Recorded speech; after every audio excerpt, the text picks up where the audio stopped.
क्या होगा अगर इंसान यूरेनियम को छू ले? क्या आपने कभी सोचा है कि अगर आप गलती से कभी यूरेनियम को टच कर लें तो आपके साथ क्या हो सकता है? आपने नोट किया होगा कि न्यूक्लियर साइंटिस्ट्स एक स्पेशल पोशाक पहनकर काम करते हैं ताकि वो गलती से परमाणु विकिरण की चपेट में ना आ जाए।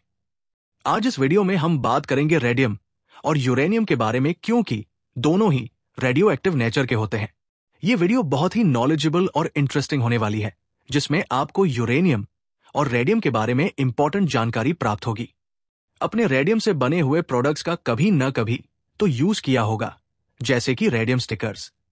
लेकिन क्या आपने सोचा है कि क्या रेडियम के प्रोडक्ट्स को घर में यूज करना सेफ है? रेडियम एक ऐसा तत्व है जो अंधेरे में चमकता है।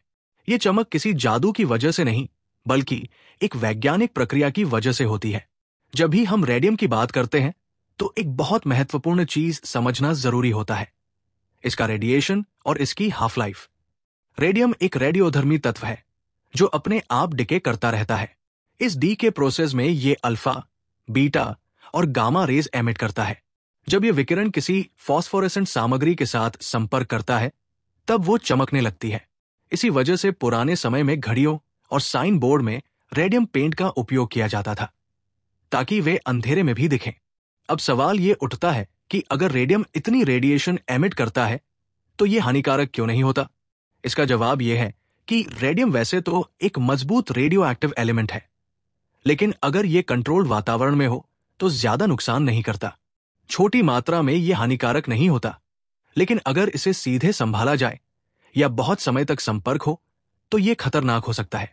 रेडियम के उत्सर्जित किए गए अल्फा कण हवा में ज्यादा दूर तक यात्रा नहीं करते और एक साधारण कागज की शीट भी इन्हें रोक सकती है। अगर ये शरीर के बाहर है तो कोई खास नुकसान नहीं करता, लेकिन अगर रेडियम को गलती से खा लिया जाए या सांस के जरिए अंदर ले लिया जाए तो ये रेडिएशन की वजह से नुकसान कर सकता है।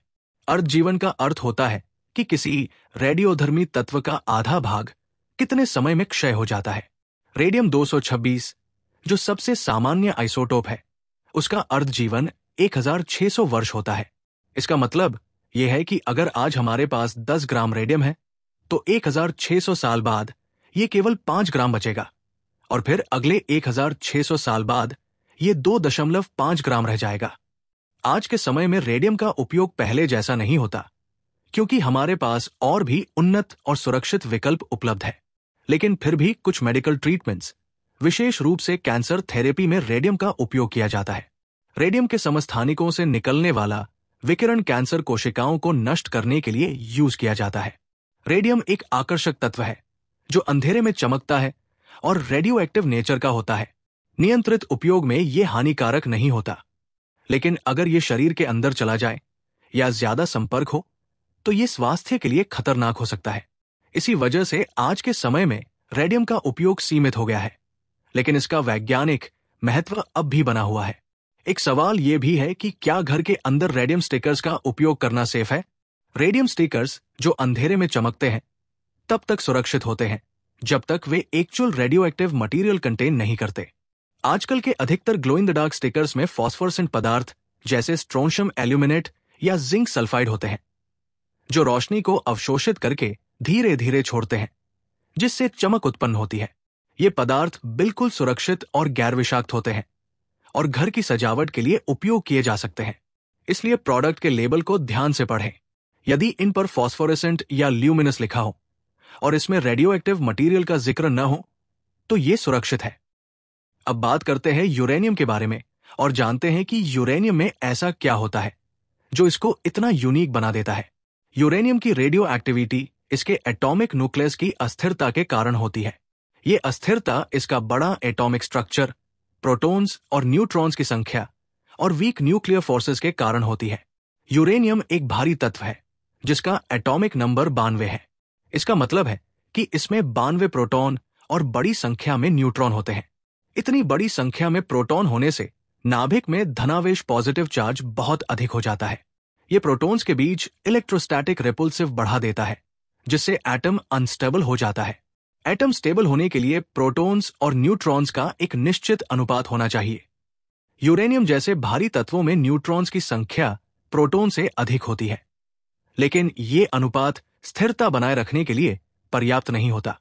फॉर एग्जाम्पल यूरेनियम 238 में 92 प्रोटॉन और 146 न्यूट्रॉन होते हैं। ये अनुपात न्यूक्लियस इंस्टेबिलिटी पैदा करता है। यूरेनियम का एटम स्टेबल अवस्था में आने के लिए रेडियो एक्टिव डीके के माध्यम से ऊर्जा पैदा करता है।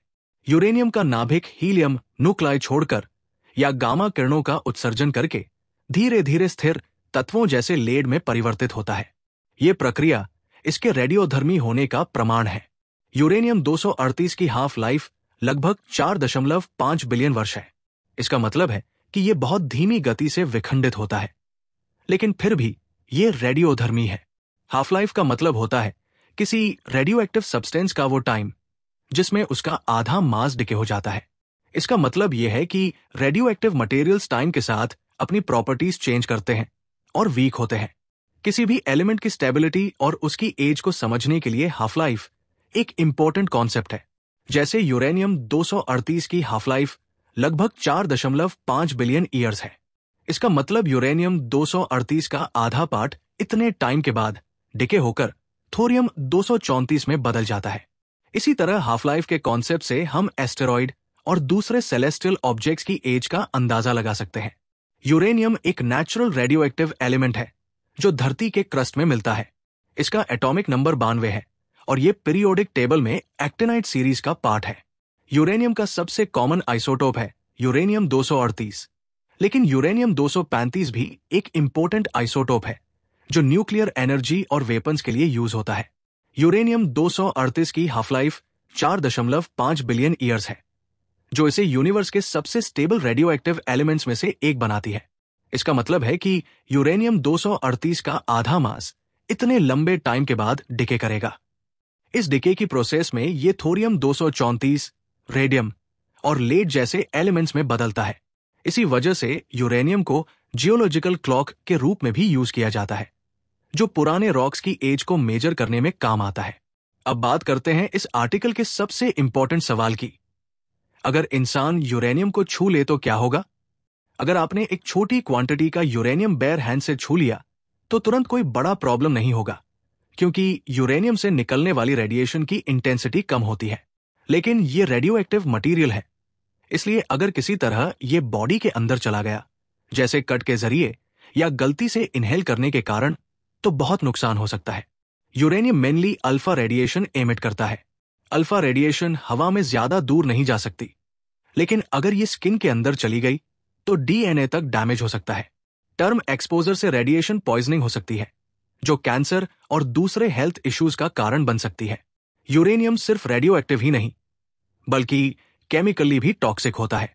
अगर ये किडनीज तक पहुंच जाए तो किडनी फेलियर का रिस्क होता है। अगर बार बार यूरेनियम के कांटेक्ट में आए या ज्यादा डोज एक्सपोज हो तो न्यूरोलॉजिकल प्रॉब्लम्स और ऑर्गन फेलियर के चांसेस बढ़ जाते हैं। इसलिए यूरेनियम के साथ काम करते समय कुछ सेफ्टी मेजर्स लेना जरूरी है। लेकिन एक बहुत ही इंपॉर्टेंट टॉपिक अभी बाकी है। प्लूटोनियम के बारे में भी आपने सुन रखा होगा।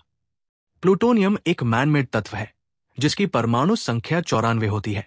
इसका सबसे महत्वपूर्ण आइसोटोप प्लूटोनियम 239 है, जिसे परमाणु बम और रिएक्टर ईंधन के लिए उपयोग किया जाता है। प्लूटोनियम अत्यधिक रेडियोधर्मी और विषैला होता है तथा इसकी बहुत कम मात्रा भी शरीर में जाना घातक हो सकता है।